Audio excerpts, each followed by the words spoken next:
এই ১ বছর আগে আমার চট্টগ্রামে একটা মামলা ছিল। তো কারে দিমু পরে ফেসবুকে পোস্ট দিচ্ছি যে চট্টগ্রামে যদি কেউ থাকেন আমার ফেসবুকে তো আপনারা যোগাযোগ করবেন। তো আলিফ যোগাযোগ করছে মেসেঞ্জারে করার পরে, ম্যাডাম আমি চট্টগ্রামে আছি, আমি কাজ করতে ইচ্ছুক। তো একটা জামিন করাইছে ওরে দিয়া। করার পরে তো ও আপু ম্যাডাম করতো। তো করার পরে এত ভালো একটা সম্পর্ক ওখানে, ভাই তুই তামারই সম্পর্ক। ওই খালি কইব কিরে তোর ডাকাইয়া কথা আমার অনেক ভাল লাগে, তুই তোর ডাকাইয়া কথা ভয়েস পাঠা, আমি ই করুম। তে এত ভালো সম্পর্ক, মনে করেন ভাই বোনের মতো হয়ে গেছি। পরে আমি ওই দিন জিজ্ঞাসা কিরে তোর না কয়েকে দোষ, তুই তো আবার খুব বইতাছস কিরে। আমি আবার খুব বইতাছি মানে ব্যাপার কি? ছোট বাচ্চা ২.৫ বছরের বাচ্চা কয় দোষ তাড়াতাড়ি কইরা বাচ্চাগুলো সব একলগে বড় যাব, আমি ইয়াং শ্বশুর থাকুম, কত স্বপ্ন।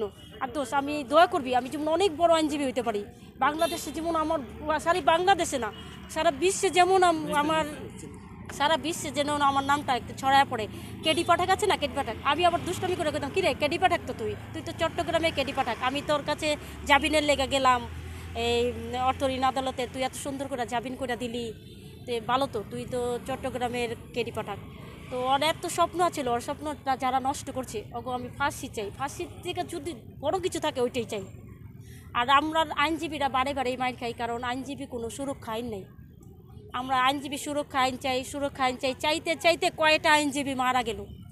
আইনজীবীর কোনো সুরক্ষা আইন চাই, আমি যে বেঁচে থাকুম, আমি যে মামলা করলে আমার এই যে সন্ত্রাসীরা ছাড়বো না, এটাও কোনো গ্যারান্টি নেই। আমার জীবনেরও কোনো গ্যারান্টি নেই, কোনো আইনজীবীরই কোনো গ্যারান্টি নেই।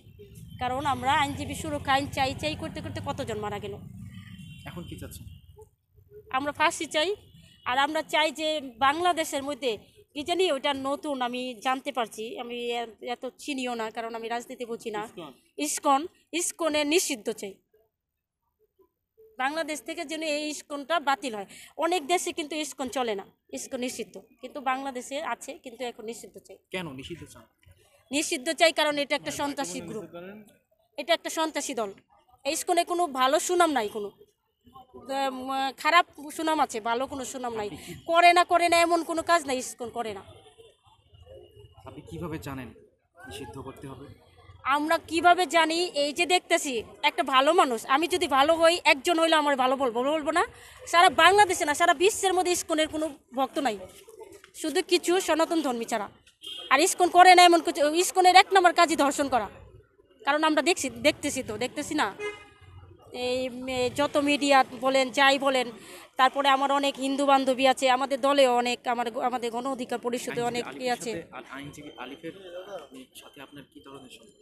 আইনজীবী আলিফের আমাদের গ্রুপে আছে, আমাদের আইনজীবী অধিকার পরিষদের গ্রুপে আছে। গ্রুপ মানুষ হিসেবে অনেক ভালো ছিল, অনেক সহজ সরল ছিল। এই আজকে আপনি কইরা বলবো না, পরে বন্ধু বান্ধবের সম্পর্ক হয়ে গেলে আপনি তুই, এতটা মানুষের কাছে নিত। আর তো মনে করেন কোনো খারাপ ছিল না যে ওরে মারবো, এরকম ছেলে ছিল না। তো কী কারণে এরকম হইলো এটাও বুঝি না, কিন্তু ও তো মসজিদ ভাঙ্গাটা সহ্য করতে পারে নাই, কারণ ও কিন্তু নামাজি ছিল। আলিফ কিন্তু নামাজি ছিল, রোজা করতো, নামাজ করতো। ও মসজিদ ভাঙ্গাতে এটা সহ্য করতে পারে নাই। আর আলিফ তো একটা কথাই বলছে যে ওইখানেও অনেক আইনজীবীর, আরও আলিফের বন্ধুগুলোকে আমার অ্যাড হয়ে গেছে ফেসবুকে, বলে যে আমরা মন্দির পাহারা দিলাম, ওরা মসজিদ ভাঙ্গো, এটা সহ্য করুন? এটা কি সহ্য করার মতো? আপনি কি করবেন? আপনার মসজিদ ভাঙ্গা আপনি কি সহ্য করবেন? এই ভাই তো মনে হয় করবোই না, কারণ আপনি করবেন। আলিফও সহ্য করতে পারে না। দোয়া করবেন। আমার নাম জান্নাতুল ফেরদৌস।